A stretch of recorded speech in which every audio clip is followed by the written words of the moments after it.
Hey guys, today we're going to explore the hero's journey and why it's so important, so let's jump in. Firstly, what is the hero's journey? The term has made its way into popular culture thanks to the remarkable work of a man named Joseph Campbell, who is an American professor of literature and also a prolific author. Joseph dedicated his life to studying the greatest myths and stories throughout history from different cultures across the world, and he noticed that there was a universal pattern that kept being followed. He called this one common thread the monomyth. Mono means one and myth means myth, so it translates to one myth, but it's better known as the hero's journey.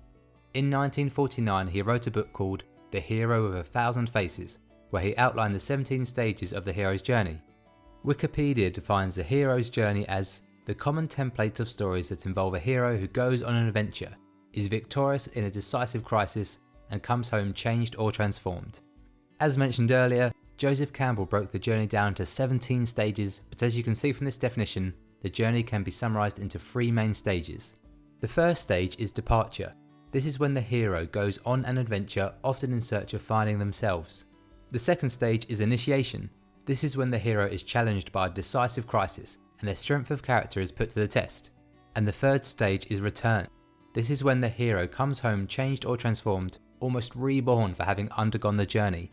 Even if you haven't heard of the term hero's journey before, you'll definitely be familiar with this narrative because it's so deeply rooted into our culture and it pops up all the time in the stories that we read and the films that we watch. A fun example of this is The Hobbit by J.R.R. Tolkien. If you don't know the story and don't want it to be spoiled, then be warned that I'll be loosely discussing the plot in this video. But if you have read the book or seen the films, then you'll know that the main character, Bilbo Baggins, leaves the comfort of his hobbit hole home in the Shire to join Gandalf and the 13 dwarves in their quest to reclaim their treasure, which is being guarded by Smaug the dragon. This is the departure stage of the hero's journey. And during his adventure, Bilbo's strength of character is put to the test as he runs into all sorts of trouble. Early on he comes across 3 hungry trolls who want to eat him. Later in the book he stumbles upon Gollum's lair and plays a game of riddles with the creature in order to save his own life, and if that wasn't bad enough, he also bumps into Smaug the dragon, who wants to engulf him in flames. All of these events fall into the initiation stage of the hero's journey. And of course, the story ends with Bilbo returning home to Bag End in the Shire as a stronger, more courageous hobbit than the one that left at the beginning of the book. This is the return stage, which completes the hero's journey. And like I mentioned earlier, this structural narrative pops up all the time. Think about the story of the character Harry Potter in the Harry Potter books, of Simba in The Lion King, of Luke Skywalker in Star Wars, and of Dorothy in The Wizard of Oz. These are all fairly recent stories, but the hero's journey can be found in Greek myths, German fairy tales, and Norse sagas too. This highlights the fact that this story arc is deeply rooted into the human psyche. Hopefully we now have a good understanding of what the hero's journey is, but why should it be important to us? As life unfolds, we all evolve to some degree, but understand the hero's journey helps us to unlock our full potential in life, as we're more able to recognise and respond to the call for adventure. For each of us, that adventure is going to look a little different. During your life, you probably won't have to slay a dragon, but that's okay, because the dragon is just a symbol. Dr. Clive Williams, a clinical psychologist in Australia, states that each hero's symbolic dragon is the thing, the person, the situation he most fears. For example, perhaps you want to quit your job and start your own company or to travel the world. This will require you to travel along the hero's journey as follows. Stage 1 is departure, which is you leaving your job to explore new opportunities. Stage 2 is initiation. If you start your own company or you travel the world, this is going to come along with many challenges that you have to overcome. And stage 3 is return. After you've successfully started your own company or you've travelled the world, you will return home, metaphorically speaking, and you'll be better off for having taken on the adventure. And now, this example involves a pretty bold, life-changing decision, right?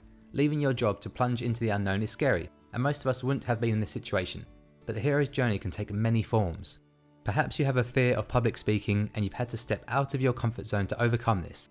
Or perhaps you've had to stand up for yourself or a friend in the face of danger.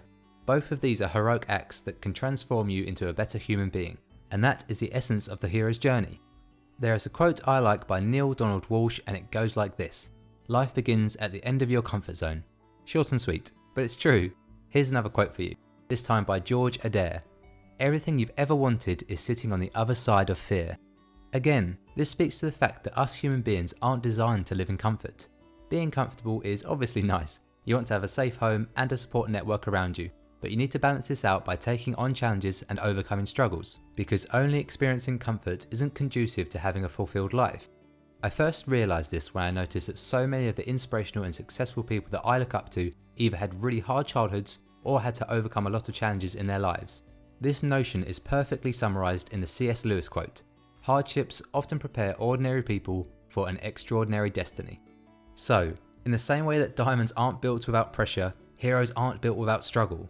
So step forwards, become the main character of your life, and see where your journey leads you.